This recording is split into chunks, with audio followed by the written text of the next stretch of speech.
The good news is that, one, it's warm here. I have a sweater on, but I mean, I'm wearing a t-shirt. Yeah, you can survive. They won't die. They're gonna survive the night with if they have to pull the knife. I wish I had that night vision the night I saw that triangle. It was way up there, dude, like a satellite. Pretty fresh too. Yeah, we see this one print here.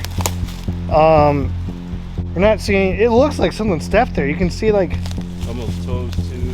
yeah. So Glenn's looking at it.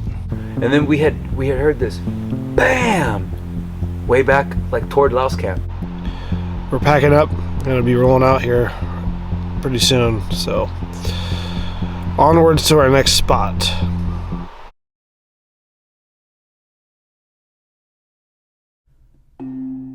A running theme so far of dead and silent nights is starting to challenge the team, but they're still determined as they head to do a nighttime road walk near a meadow only a few miles from No-Go Valley, where the team's base camp is.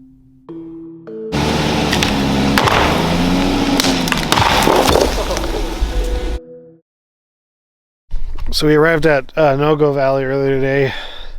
Had camp set up, ate some food. And then what's the plan tonight, guys? Well, so we heard some loud noises, and we don't know if they were deer or what was going on. There was a lot of strange sounds, big, close sounds in camp that Stevie recorded last night, and my audio recorder picked up a little bit of it as well. We know that there were deer walking around. We heard their distress calls and stuff, but tonight I've got some stuff. I'm repurposing Glenn's gifting station. You're okay, Bandit. You're all right. Hey, you're okay. So we're repurposing Glenn's gift station. When we were here a few nights ago, I put a few things over there: a Bigfoot coin with a Bigfoot's face on it, and a squirrel little figurine.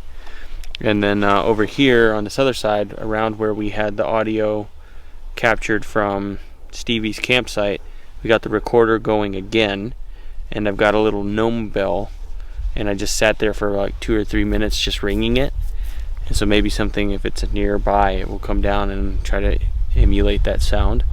Yeah. And if anything manipulates that bell and we hear it ringing instead of just a tumble or something, that's a good indicator that's being used with intent. Yep.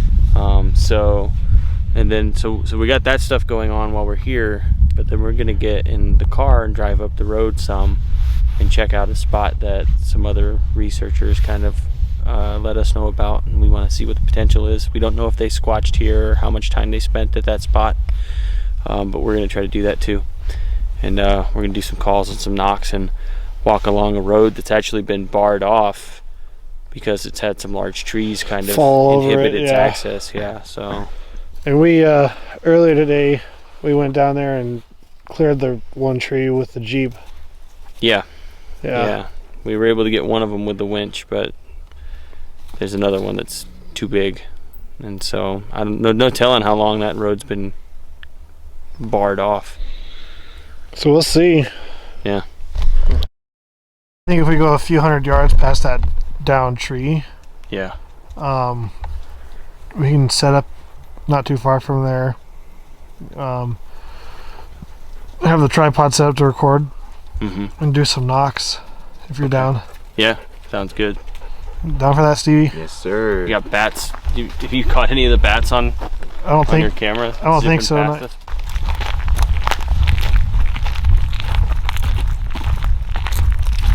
Hey. Wow. That is crazy. Can't tell how fresh that is. That looks old.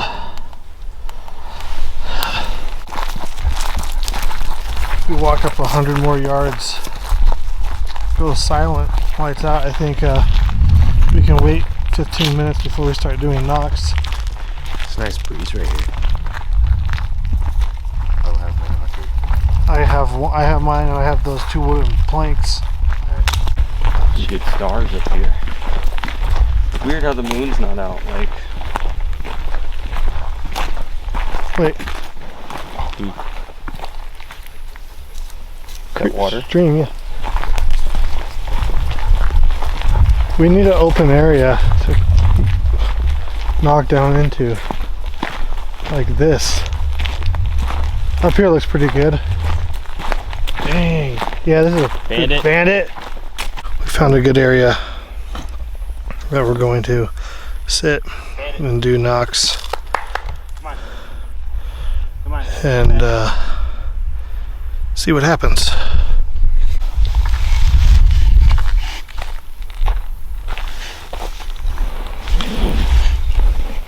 So we made it to a spot here. We're gonna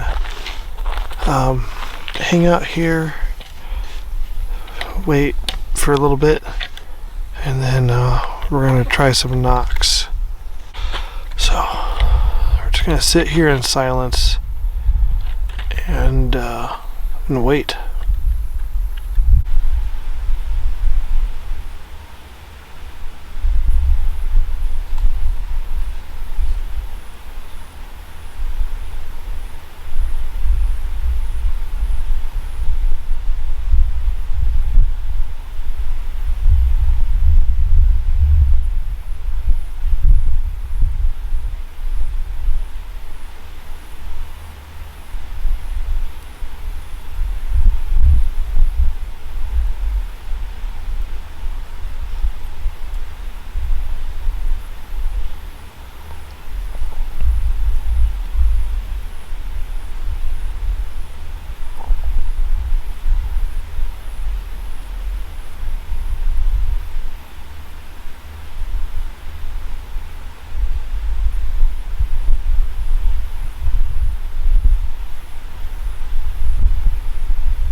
What are you thinking, Ron? Pretty dead out here? Yeah, I think we've been here for a little while and still have an opportunity to walk out and hear some things. Yep. I like the idea of being up on the ridge and being heard because we can project down into the valley, but I don't know. If we're not hearing anything, it's time to go over into the next area. It's weird how you can change the angle here, and then all of a sudden you hear all these different sounds, and I don't know. It's weird how sound travels in these mountains, because you could be really close to somebody but in the wrong place with an obstructing mountain or something. Right. But I think that's about as good as we can do. Yeah.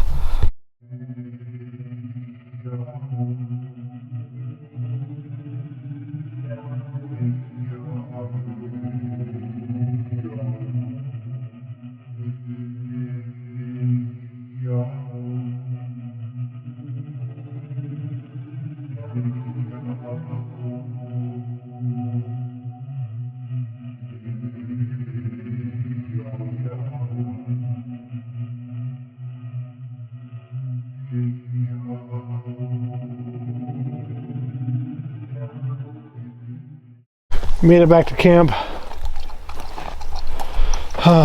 It's almost, what, 1 in the morning?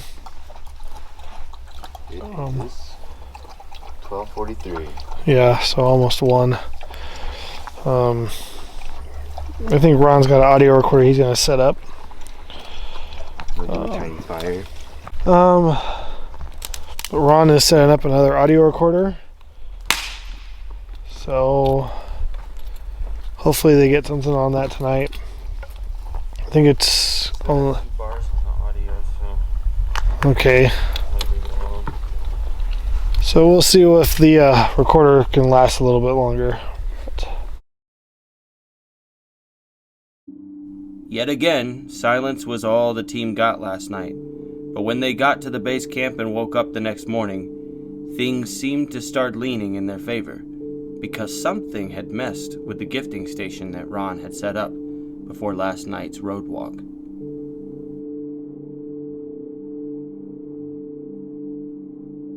It's a new day.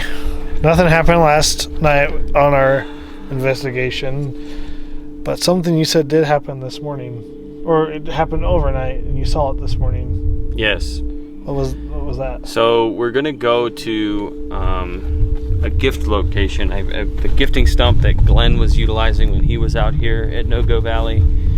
We've started putting things there, and it looks like one of the items was very deliberately moved and placed over the other one, and it's now the items are in different positions. So we're gonna go up there and we're gonna take a look at things and document it, but then we're going to add some more things and maybe do a couple of drop tests to see if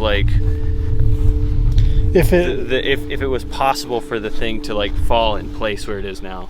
So the original position was I had the squirrel placed on above the Bigfoot coin, and we went out and we did our night of squatching elsewhere, and then we came back, and I did come back and check before going to bed, and everything was still in the same position. So at some point between like 2 a.m. when we went to bed and this morning at like before 11 o'clock, something caused it to change its position.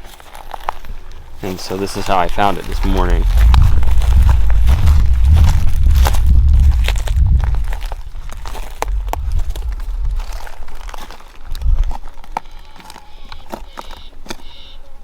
That's how you found it this morning? Mm-hmm. I haven't touched it or done anything with it. It's like sitting sideways on the coin. Huh. What do you think? I don't know. I mean, you have to ask yourself, like, okay, so now we're gonna move it since we documented it. That's how it was sitting, right? It was like maybe up here. How would it, in any direction, how would it, fall in that position? No wind would have gotten it. Yeah, and it's like, there's just, I don't know, it looks very deliberate that it was picked up and placed like that. So, what I'm gonna do. We should set it up more intricately. Or Oh yeah, so that's the plan. Undeniably, you know. That's the plan. So I'm actually gonna do a little recording myself, but I'll do this. You know. Put some new stuff here. Yeah. You put 2 coins, 2 little animals, and then you have that guy right here. Yep. And then the important thing is you take pictures of your stations to see if anything's been. You want to have a before and after shot in case things get manipulated and moved. So if that gets moved tonight, that'll be weird. If something moves different things, that's going to be odd. Yeah. I do have this we can put somewhere, so we should go try and find a good spot for that. You want to find another spot for it? Yeah, that's what I'm thinking. So we'll go do that. So personally, I don't know about the whole gifting thing. There might be something to it, there might not be. But I think it's all about intent when it comes to these creatures. So yeah, no, this is a good spot. I like it kind of underneath that brush just a little bit right there, that rock, that flat spot. Yeah. It's a little hidden. It's not like too hidden. I mean, our camp is, you can see Ron's car right there. That's where we were at. So yeah, it's not too far from your spot. So we'll put this here and see what happens.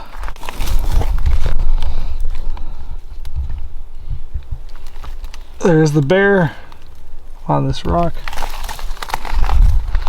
Just like that.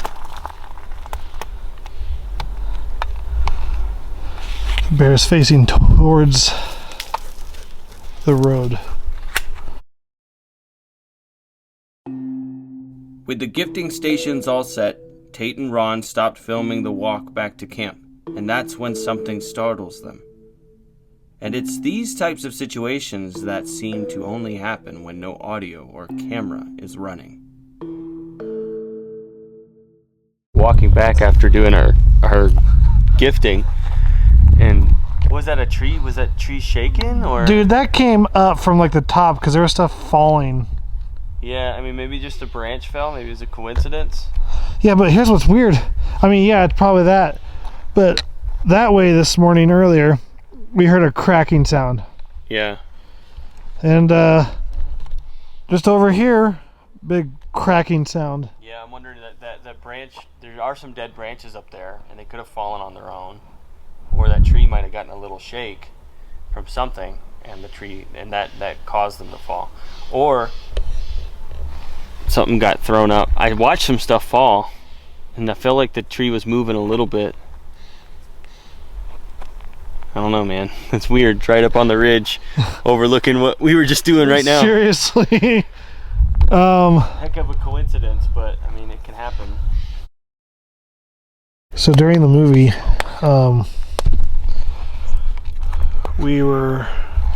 there was maybe what, 20-30 minutes of the movie left, and that time there was a knock that way that we both heard. It sounded like a knock. I mean, what do you think, Ron? Yeah, definitely. I mean, and it came up from further back towards where the meadow is, and I mean, honestly, not too far from where we had the tree limbs come down. Yeah, from like the top of that tree. That was interesting today. Which I don't know. Like I think that could have been maybe the tree getting shook, and we just didn't see the shaking. We just saw the breaking of the dead branches up top, because it came from like 30 feet, like the top 10% of like a 30-40 foot tree. Like, it was high up.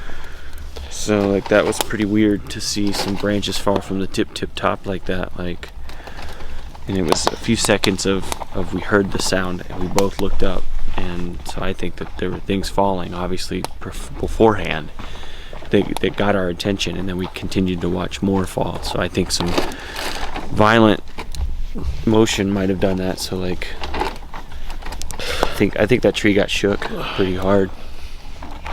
I think they're here. Yeah, we had some stuff going on. I've never really had like the gift stuff really move or anything like that before. I'm just like we don't know what moved it. That's it. Very interesting. So it'll be interesting to see what happens. We don't have any cameras. Yeah. We don't have any cameras set up over there. We have 2 gift stations. Yeah. One's kind of out of sight. One's right in the middle. But at night, unless you're shining a light on anything, you're not going to see it from here or a therm. So the idea is something. Hopefully, will mess with it, and we will see in the morning what it looks like, and if it's moved, dude. Yeah. Well, we got the puppet laying over on a stump over here too. The little bell that I've been ringing for like the last 2 nights. It's all that stuff's over there, and now that stuff is out of the camera's line of sight. So really, the camera's just gonna see if anything moves across over here, where we heard a lot of crunching the other night. Or what? What do you think? Should we leave an apple over there with the puppet? No, I don't think Put them so. both in the tree. No, I don't think so. I think we just leave those ones over there untouched until tomorrow. Oh, we got the apples though. What if we went back in that area where we and Stevie were and put something back in there? There's a campfire ring in there. Yeah, but I feel like the deer will get it, whatever we put there, you know? Or maybe, Put it high up. yeah, if you put it high up, bear. So I feel like that's the designated spot though, you know, the gift Yeah, it's station. like- So that's kind of want the to just keep spot. the eye on it, you know? I would hate to go over there and disturb it right now. I think it'd be okay, because we turned in around the same time last night, right? Or even later at 2. And something came by between 2 and 9 or whatever. I don't know if it'd come out in broad daylight or whatever, but is it what 1 a.m. now? It's almost. So I think if we do it now, we'd be good. We're thinking about putting the apples out there, but we've decided that that'd be better for tomorrow. yeah, And we're just gonna let what's out there be out there. Stevie, you made a good point about us going out in the day and them going out in the night. Yeah, you're gonna wanna. I think that it's better to, even if they're not watching or if they are, I don't know, make sure that they know that when nighttime rolls around, that specific spot is it's their for them. area. and Yeah. We're not gonna disturb them while they're over there looking at whatever we left them. They feel comfortable doing it. Well, good morning, Ron. How was your night last night? Sleeping? Anything? I slept better than other nights, but that I was out. I was definitely out. Didn't wake up. I think I woke up once just to move my covers a little bit, and that was like just before sunrise, and then I was out until the sun came up. So End of story. yeah, not a lot to say about it. So we put up a gifting station, a couple of them. We're gonna go check on those and see if anything is messed with that or not. And we'll film our disappointment if that's the case. So onwards. So we last night we didn't do any squatching, right, guys? We kind of watched a movie and Yeah. you put a gifting station.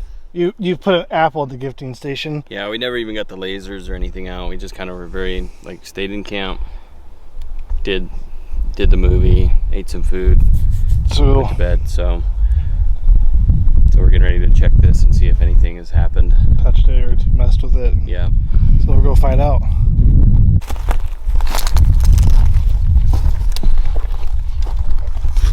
Undisturbed. And then we had some, oh, check it out. Some things got into that apple in the back. Some ants eating it and stuff. The Bigfoot's undisturbed too. Yeah. Let's collect your stuff Yeah. and then we'll go check out mine. We checked out Ron's, nothing messed with that except for maybe some birds and ants messing with the apples. And then checking out mine. over here. And nothing messed with mine. It's still. The bear is still where we placed him. Right there.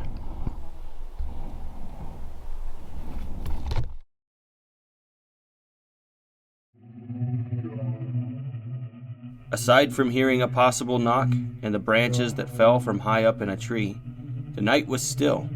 But as Stevie breaks off, Tate and Ron head to Louse Camp for further research into the area.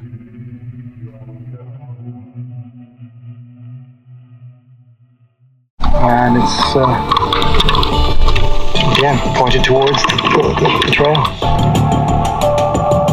In my experience as a naturalist, I can't really argue that weather or animals have caused these half-broken trees, especially when they seem systematic. Only human hoaxing is an answer, but not in the areas where I find them. These signs, if they can be called that, show up again and again, and curiously, only in places that are claimed to be hotspots for Sasquatch.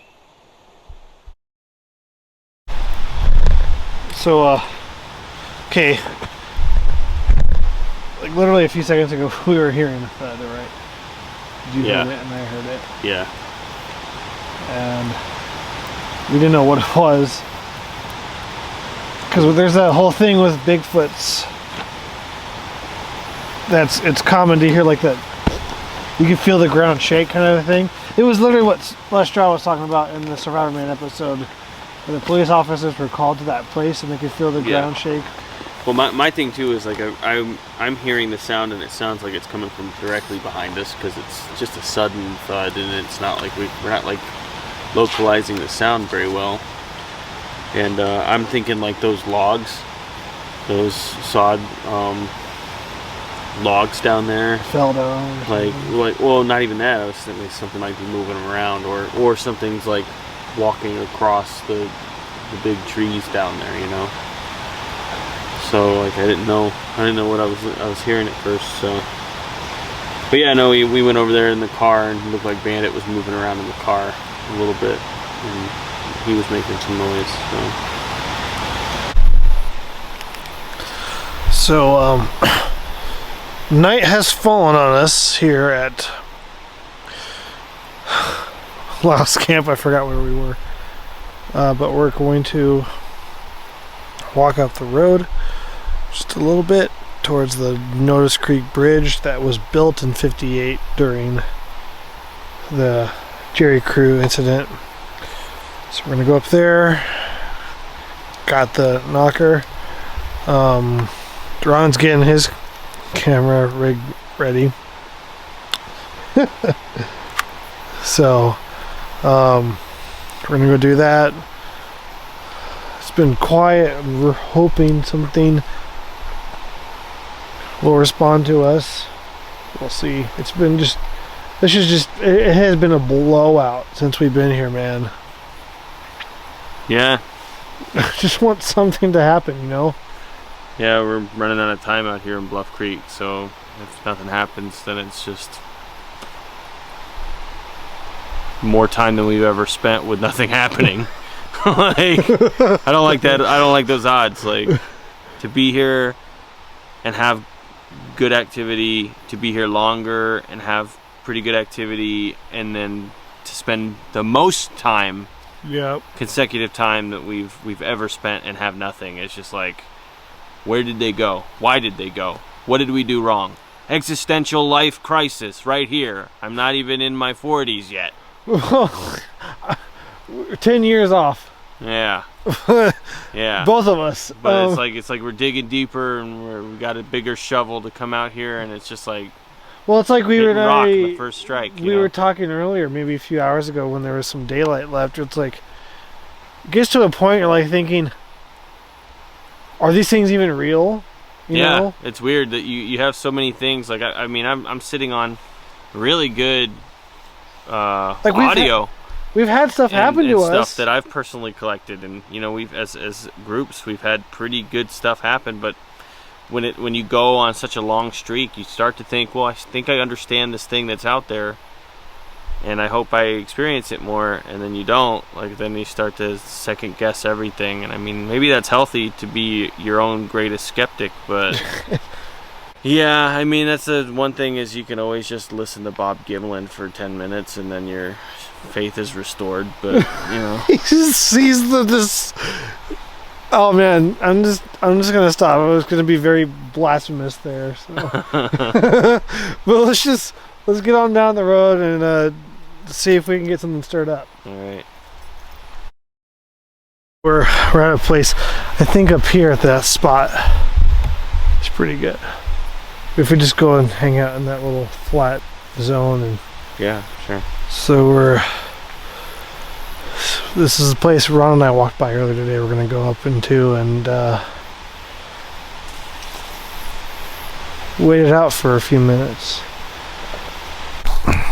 Bandit. Oh man. Here we are. This is the spot where Ron and I earlier in the day thought would be a good area to kind of stake out and hang out. About above Laos camp, I'm starting the audio recording so that we already have some stuff. If things start crashing around or whooping or wood knocks, we'll capture it from this point. This is literally an island of trees, which is kind of cool. Because like all on each, what would you say this is, like 100 feet by 50? There's a road that goes all around us. Bandit. Oh boy. So we're gonna hang out here and see if we can get some stuff to happen. I'm just gonna do one knock All right. to start off and see what happens.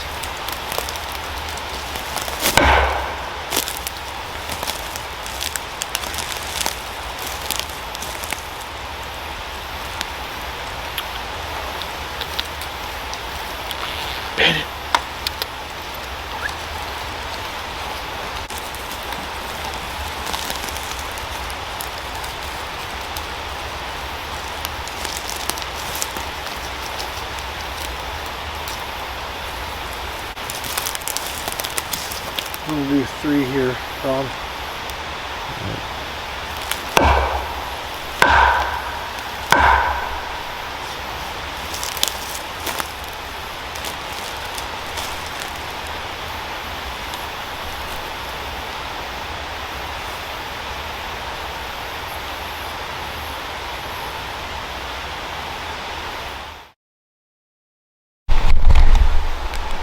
So, we did some knocks, that little area we were at earlier. Waited a little bit, didn't get anything. Came back to camp. Ron did a laser light show. I can kind of see if I can find the thing. Here it is. Ron did a laser light show. There's Ron. Hey, I did a laser light show. Hopefully that brought in something. Shined it like about 100 feet up from the trees behind our camp. So, Probably show some pictures, some still shots of it. oh yeah, I can show some pictures and still shots. But we're going to bed tonight. We'll see if something comes into camp, and so last camp is always fun to camp at, but it's also dead here. So Except for when it's not. except for when it's not. But anyway, We'll see. well, I'm gonna get to bed. Have a good night, Ron. All right. See The you only in the one staying awake will be the audio recorder. Yep. So we can always play that back and see if anything messes around when we're snoring. Yep. True that. All right. All right. Good night. Tate and Ron's time at Louse Camp was a silent one. Still, the Bluff Creek area of California continues to be a great area for research. And despite spending 3 weeks in the area, the group barely occupied the greater, vast region known as Six Rivers National Forest. Perhaps there weren't any Squatches in the immediate area this time, or maybe the team was out of sync with the movements of any creatures nearby. It is possible that the researchers failed to impress any present Bigfoot with their research tactics. So many questions, without clear answers. The mystery has remained fresh, never yielding to their ongoing efforts. And it is for that reason that there will always be a search for SABE.